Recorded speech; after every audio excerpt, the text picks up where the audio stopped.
આમાંથી બહાર નીકળો હવે બહુ થયું બહુ થયું હવે માણસાના ધામેડા ગામમાં આયોજિત ઠાકોર સમાજનું સંમેલન યોજાયું, જેમાં ભાજપ ધારાસભ્ય અલ્પેશ ઠાકોર, કોંગ્રેસ સાંસદ ગિનીબેન ઠાકોર સહિત સમાજના તમામ નેતાઓ એક મંચ પર દેખાયા. સમાજને સંબોધન કરતા સમયે અલ્પેશ ઠાકોરે લગ્નમાં થતા ખોટા દેખાડાઓ બંધ કરવા અને ચોક્કસ મુહૂર્તમાં સાદગીથી લગ્ન કરવા અપીલ કરવી. આ સાથે જ તેમણે સમાજને અંધશ્રદ્ધા, કુરિવાજોથી દૂર કરવા અને શિક્ષિત થવા સલાહ આપી. અલ્પેશ ઠાકોરે આ દરમિયાન સમાજના નેતાઓને મોટા પદ આપવા વકીલાત કરતા લોકોને પણ ટકોર કરી. કહ્યું, આવી વાતો કરીને જે છે એમને પૂરા કરી દેશો.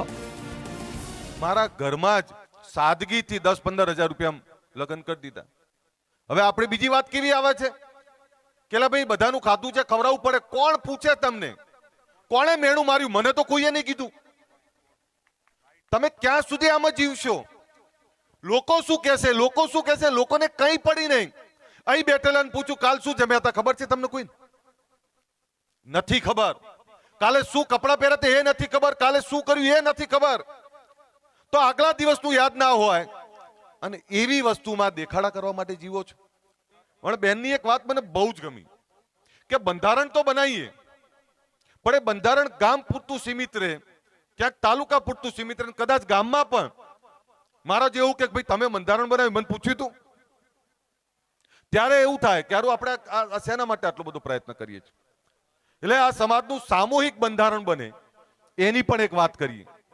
સાહેબ, હું રાધનપુર ધારાસભ્ય હતો બળદેવજી, ત્યારે ત્યાં આહિર સમાજ 13ના દિવસે, એક જ દિવસે, સાહેબ તમે તો ગયેલા છો, એમપી હતા એમને જોયેલું છે, એક જ દિવસે વર્ષમાં એક જ દાડે વિવાહ અને દરેક ઘરમાં 10, 15, 20, 25 જણાના ઘરે માંડવો બંધાઈને લગ્ન થતા હોય. હવે તમે કલ્પના કરો, આ ધમેડામાં એક જ દિવસે એક જ રાતે વણ જોયેલું 13નું મુહૂર્ત, 50 ઘરોમાં લગ્ન ચાલતા હોય તો તમે ખોટા ખર્ચામાંથી બચીએ કે ના બચી? ખોટા દેખાડાય ના થાય, કઈ જ નહીં, એકદમ સાદગીથી. ત્યાં સોનું આપવાનો રિવાજ છે એમને, જે બચત થાય છે એનું સોનું આપે છે, જે કઈ એમની ઈચ્છા શક્તિ પ્રમાણે આપે છે, પણ એકદમ સાદગીથી એ લોકો લગ્ન કરે છે. આપણે પણ જો એવું વિચારીએ કે આપણે એક નહીં તો વર્ષના 2 મુહૂર્ત નક્કી થાય, પણ અરે 10 કરો, પણ કંઈક કરો. આખો દાડો કોઈ આમ જતું હોય કોઈ આમ જતું હોય, ધૂળ એટલી બધી ખાઈ જાય.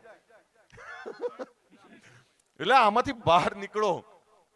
અને આપણે એટલા બધા અંધશ્રદ્ધામાં ડૂબી ગયા છીએ, બાપરે, અંધશ્રદ્ધા ને કુરિવાજો, આમાંથી બહાર નીકળો. હવે બહુ થયું, બહુ થયું. હવે એટલે બધા ભેગા થઈને, હા, આ જગદીશભાઈ નો તો અવાજ બેહી ગયો. હવે નટુજી, અહીંયા અમારા શ્રેષ્ઠીઓ બેઠા છે બધા, ત્યારે બધાને નમન કરું છું, આ સમાજને વંદન કરું છું. આ જ રીતે એક રહો અને મહેરબાની કરી અને આવા જાહેર મંચ ઉપરથી કોઈને આ હોદ્દો આપી દેવો જોઈએ, પેલું આપી દેવું જોઈએ, એવું તો ના કરો. આ ભેગું કરતા વાર લાગે છે. આ ભેગું કરતા વાર લાગતી હોય ત્યારે કોઈ આ પ્રકારના નિવેદનો ના કરે. આવા નકારાત્મક નિવેદનોથી સમાજને ક્યારેય ફાયદો નહીં થવાનો. તમારે તો અમેરિકાના રાષ્ટ્રપતિ થઈ જવું છે, કોઈ નહીં બનાવવાનું. આ રીતે વાત ના કરો. આવી વાતો કરવાથી સમાજને કઈ નહીં મળે, તમને કઈ નહીં મળે, જે છે એમને પૂરા કરી દેશે. એટલે આ પ્રકારની વાતોમાં ના પડીએ. ખાલી ખુશ થઈએ બોલીને, એ બોલીને ખુશ ના થાવ.